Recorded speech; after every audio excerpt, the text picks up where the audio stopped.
भ्रष्टाचार मुक्त सरकार और सबका विकास सबका साथ, यही सब कुछ देने का वादा किया था।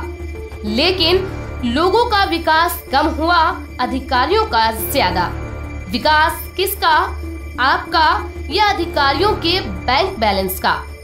जी हाँ, केजीएफ मूवी में इतने विलेन नहीं है, उससे ज्यादा विलेन तो दिल्ली विकास प्राधिकरण ND9 के अंदर बैठे हैं।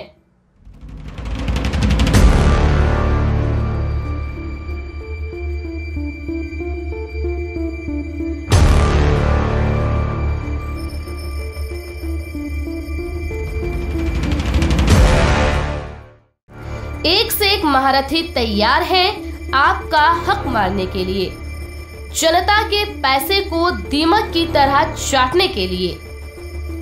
बात नरेला की हो रही है। यूं तो एक्शन सुनील कुमार का काम ND9 नरेला बवाना पीतमपुरा रोहिणी का भूमि विकास कार्य के अंतर्गत अतिक्रमण मुक्त क्षेत्र में जलापूर्ति लाइन, सीवर लाइन उपलब्ध कराना एवं सड़कें निर्माण कराना था। यह नजारा बवाना G2 और G6 का है, जहां पर काफी मात्रा में जनता के लिए फ्लैट बनाए जा रहे हैं।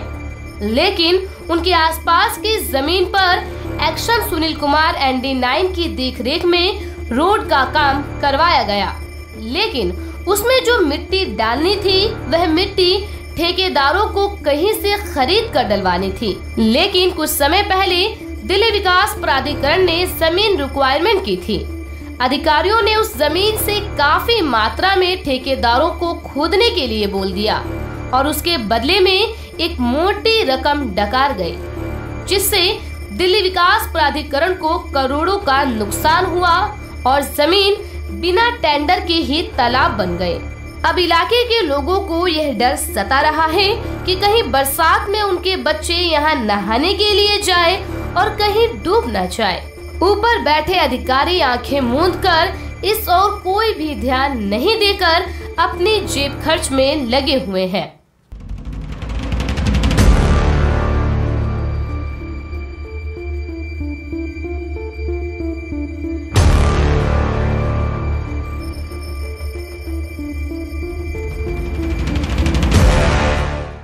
कागजों में जब इस कार्य को आप देखेंगे तो लगेगा कि वाकई ये कार्य तो वर्ल्ड क्लास लेवल पर हो रहा है। अब नरेला बवाना की सड़कें तो मानो लंदन जैसी बन जाएगी, पर कागजों से बाहर निकलकर हकीकत को देखेंगे तो आंखें मलने पर मजबूर हो जाएंगे, क्योंकि जो चीजें कागजों में लिखी है वो आपको हकीकत में दिखाई नहीं देंगी। नालों के पानी से ज्यादा गंदगी तो अधिकारियों के मन में है। यह अधिकारी सिर्फ और सिर्फ अपनी ऊपरी कमाई में लगे रहते हैं। कुछ काम तो ऐसे हैं जो वर्क ऑर्डर में तो हुए हैं, लेकिन जमीन पर उनकी कोई हकीकत नहीं है, और जो कुछ हुए भी हैं तो वे खस्ता हाल हो चुके हैं।